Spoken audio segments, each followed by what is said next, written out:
JMS 주일 말씀. 주는 그리스도시요 하나님의 아들이시라. 구약 위에 신약이 세워졌고 신약의 터전 위에 하나님은 또 약속을 이루시니 성경을 알아야 시대 말씀도 더 깊이 깨닫게 되고 하나님의 6천년 역사를 제대로 알아야 이 시대의 역사를 깊이 깨닫게 됩니다. 성경에 하나님의 약속이 있고 뜻이 있습니다. 그러니 꼭 성경을 읽어봐야 됩니다.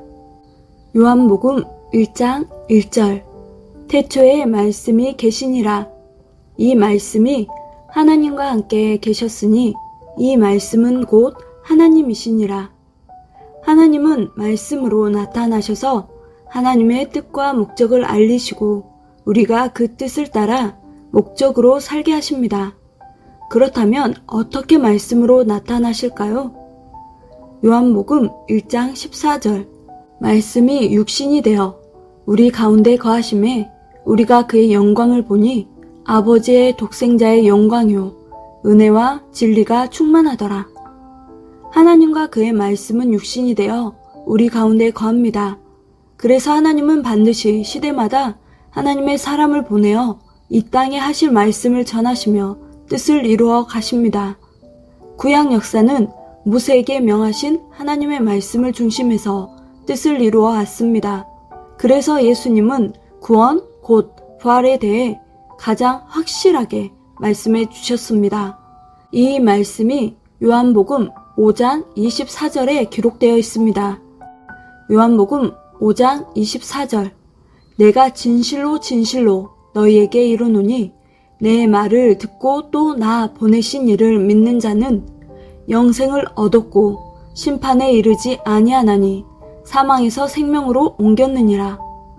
하나님은 말씀으로 오시는데 이 땅에 구원할 자를 자신의 육신으로 보내셔서 그가 하나님의 말씀으로 나타나게 하시며 역사하십니다. 신약을 폐하기 위해 이 역사가 시작된 것이 아닌 더욱 완전하게 하기 위해 하나님께서 시작하신 역사입니다. 고로 예수님에 대해 더욱 온전히 깨닫고 그 터전 위에 섭리 역사를 더욱 견고히 해야 됩니다. 하나님은 구약 4천년 기간 동안 꼭 내가 가서 너희를 구원하겠다고 약속하셨습니다. 수많은 선지자들이 이 약속에 대해 예언을 했습니다. 그 중에서도 이사야 선지자는 하나님의 강림, 곧 메시아의 강림에 대해 가장 핵심적으로 예언했습니다. 하나님 강림에 대한 핵심 선구가 바로 이사야 11장 이하의 말씀입니다. 이새의 줄기에서 한 싹이 나고 그 뿌리에서 한 가지가 나서 결실할 것인데 그 이에 여호와의 영이 임하셨습니다. 요한복음 1장. 하나님은 말씀이고 말씀이 육신이 되어 온다고 하신 것처럼 하나님은 예수님을 그 육신으로 보내셨고 예수님의 육신을 쓰고 구원 역사를 행하셨습니다. 하나님은 구약의 선지자들을 통해서 약속하신 말씀을 예수님을 통해서 이루셨습니다. 그러나 기존에 하나님을 믿던 자들이 예수님을 오해하여 그 말씀을 받아들이지 않고 비난하며 예수 너 자신을 하나님의 아들이라고 하느냐, 너를 구원자라고 하느냐 하고 불신했습니다. 그럴지라도 예수님은 매일 제자들과 이곳저곳을 다니면서 복음을 전하며 하나님의 일을 하셨습니다. 마태복음 16장 13절에서 20절.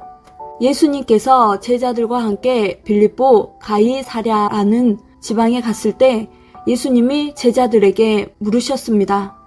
사람들이 인자를 누구라 하느냐? 제자들은 사람들에게 들은 대로 대답했습니다. 더러는 예수님을 세례 요한이라 하고 더러는 엘리야라 하고 더러는 에레미야나 선지자 중에 하나라 합니다. 예수님은 또 물었습니다. 그렇다면 너희는 나를 누구라 하느냐? 이때 시몬 베드로가 대답했습니다. 주는 그리스도시며 살아계신 하나님의 아들이시니이다. 이 말을 듣고 예수님은 시몬 베드로에게 말씀하셨습니다. 바요나 시몬아, 내가 복이 있도다. 이것을 내게 알게 한 이는 혈육이 아니요 하늘에 계신 내 아버지시니라.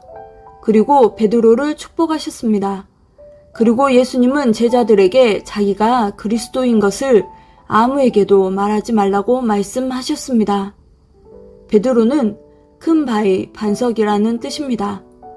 내가 너라는 반석 위에 내 교회를 세우리니 음부의 권세가 이기지 못하리라 하고 축복하셨고, 내가 천국 열쇠를 내게 주리니 내가 땅에서 무엇이든지 매면 하늘에서도 매일 것이요 내가 땅에서 무엇이든지 풀면 하늘에서도 풀리리라 하셨습니다.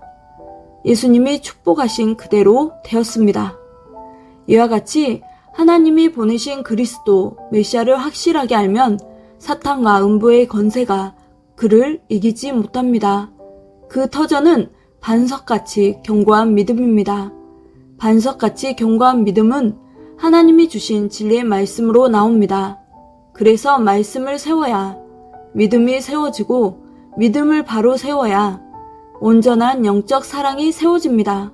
그래야 하나님의 뜻이 온전히 세워집니다. 이와 같이 자신을 세우고 교회를 세우고 역사를 세워야 사탄과 음부의 권세를 이기고 번창하게 됩니다. 베드로는 가장 위대한 발견을 했습니다. 이 발견은 영원한 축복이 되었습니다. 무엇이 영원한 축복을 주겠습니까?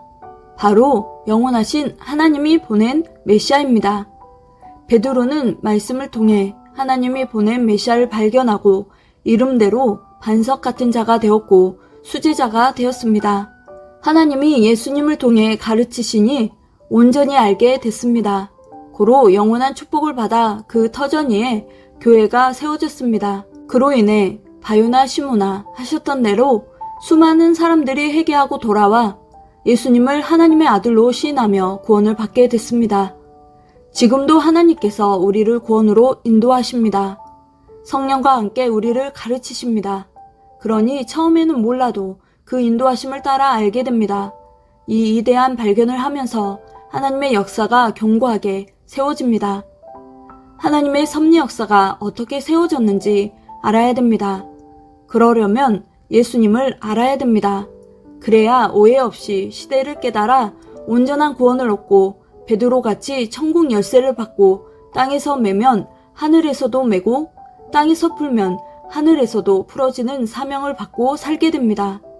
그 터전 위에 근본이신 하나님, 성령님, 성자를 알게 되고 하나님과 성령님과 성자도 항상 함께하며 행해 주십니다.